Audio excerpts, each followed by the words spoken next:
Okay, November 2nd, Monday, 2025. Kakarating lang namin galing sa hospital. Nagpa-CT scan ako. Ito pa may ano pa dito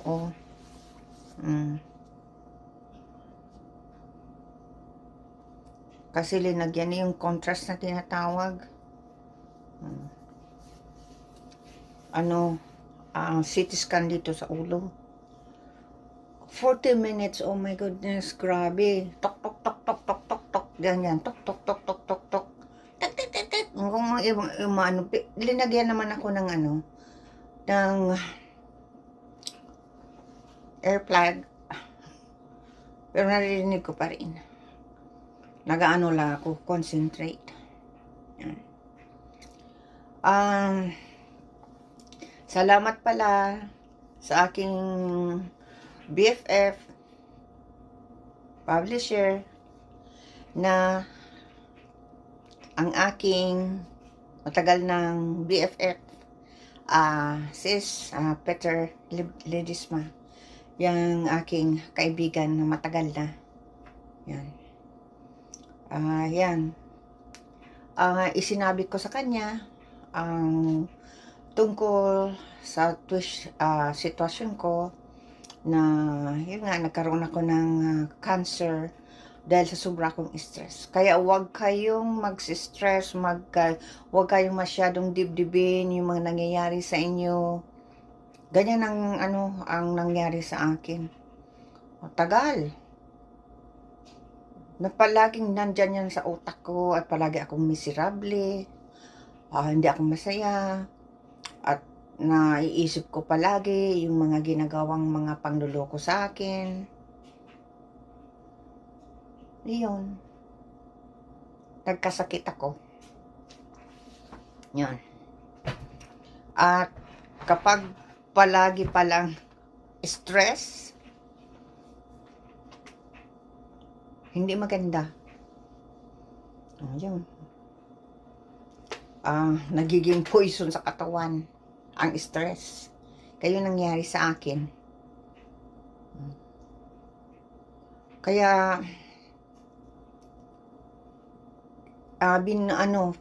open ko ang naging sitwasyon ko na nagkaroon ako ng carcinoma, ovarian cancer, stage 4, dahil gusto kong makabigay ng inspiration sa iba at para malaman nila kung ano yung symptoms na nagkaroon ng ovarian cancer. Ang naramdaman ko ay palaging masakit ang ang tiyan ko. Yan, palaging masakit. Akala ko nakakain ako ng ng hindi gusto ng aking katawan. Tapos minsan nahiga ako. Sobrang sakit ang tiyan ko. Dapat pala nagpatingin ako sa doktor. Yan ang hindi ko ginawa. Kaya siguro, kaya ako nagkasakit kasi nga, tagal na, akala ko kung may nakain lang ako hindi gustuhan, o na-overeating ako. Yan. Pag masakit ang tiyan ko, nainom lang ako kung yung mga sa tiyan. Yun na pala yun. Kaya kung nakakaramdam kayo ng masakit ang tiyan palagi, akala mo may nakain kang hindi mo nagustuhan. Ano pala yan? Symptoms na talaga yan ng cancer. Kaya inopen ko ito para makabigay ako ng sa ibang tao, sa mga kababayan na maging careful sa katawan nyo. Kaya ang iba nagsabi, bakit binulgar mo? Ay gusto ko makatulong. Kasi dati hindi ko alam kung anong cancer. Akala ko pag sabing cancer, isa lang talaga ang cancer. Ay hindi pala. maraming ano ng pangalan ng mga cancer. Hindi lahat, cancer, yan lahat. Hindi, may kanya-kanyang yan, pangalan. Yan. Kaya pag may nababasa ako sa Facebook na namatay sa cancer, nagano ako, ano klaseng cancer? Saan cancer? Nangangano ako, anong klaseng cancer ngayon? Kaya linagay ko dito, ovarian cancer. Yan. Na-diagnosed ako September 5th, 2021. Ang tagal na. Akala ko nga mamamatay na ako. Kasi stage 4. Talagang nag-pray ako. Talagang nag-pray. Dati sa sobra kong stress, depression ko, ay nakalimot na ako sa Panginoon Ama Jesucristo. Kaya yun. Kahit nagkakamali ang buhay ko, parang ginaguide niya pa rin ako. Yun. Kaya maraming mga nagnangloko sa akin.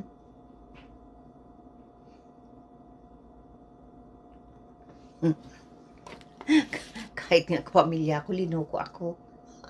Kadugo ko, linoko ako. Natatawa na lang ako.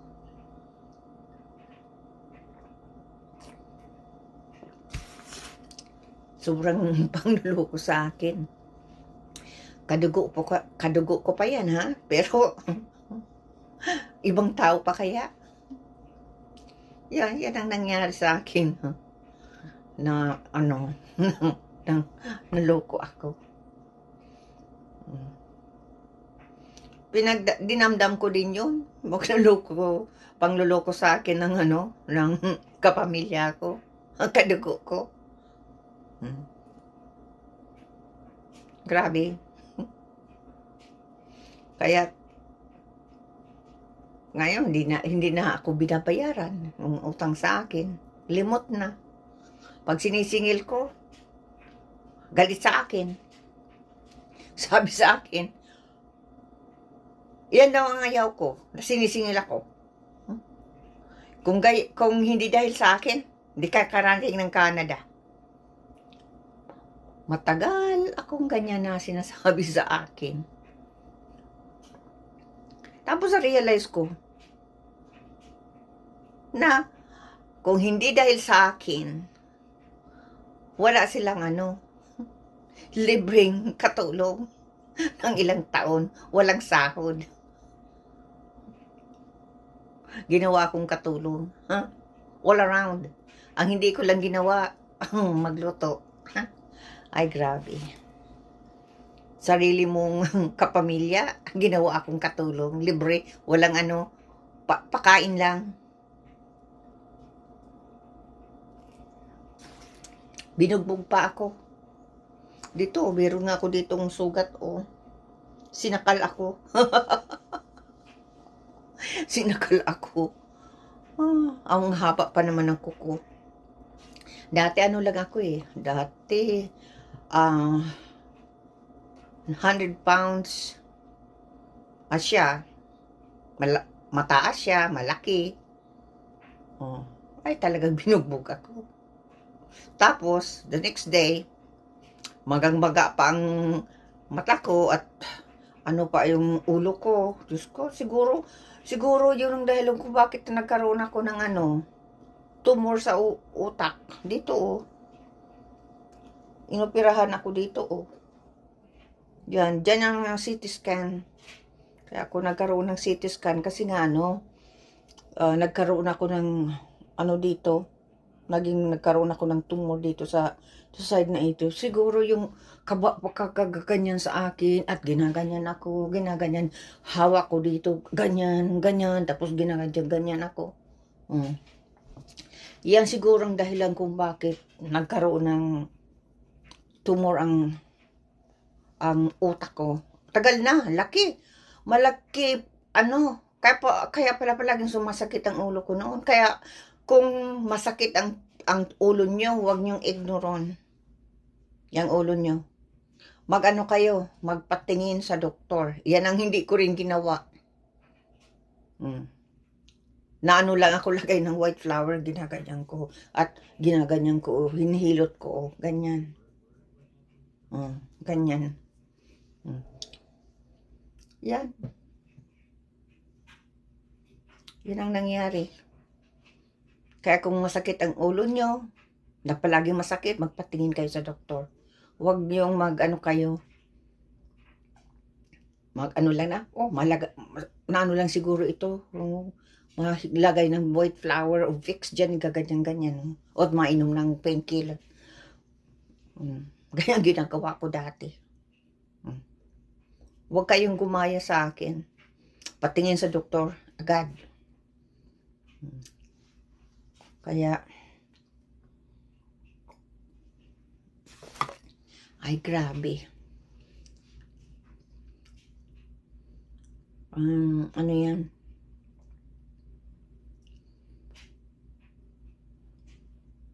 Pagod ako.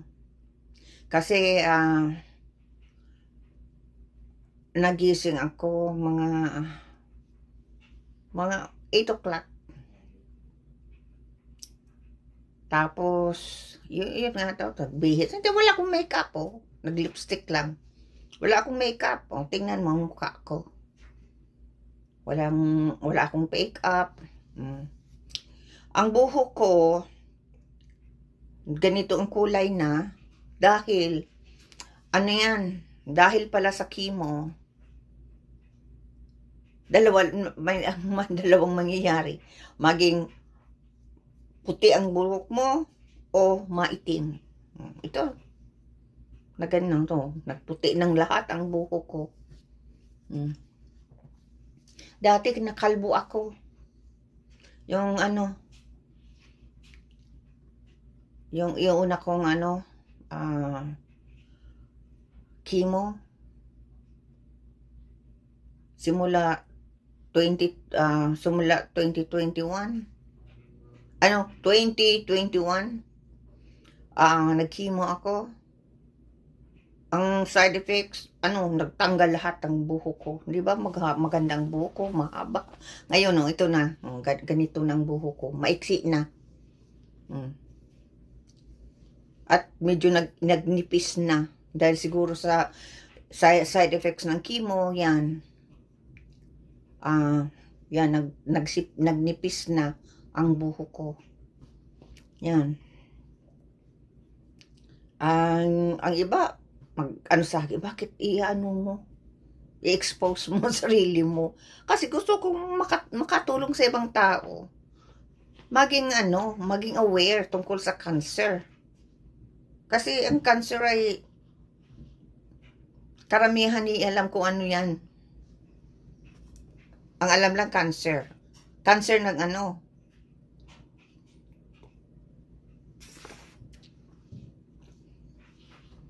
Yan, kaya nag-post ako dito.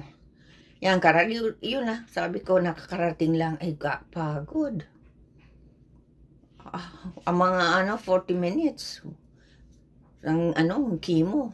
Ay, chemo yung, yan?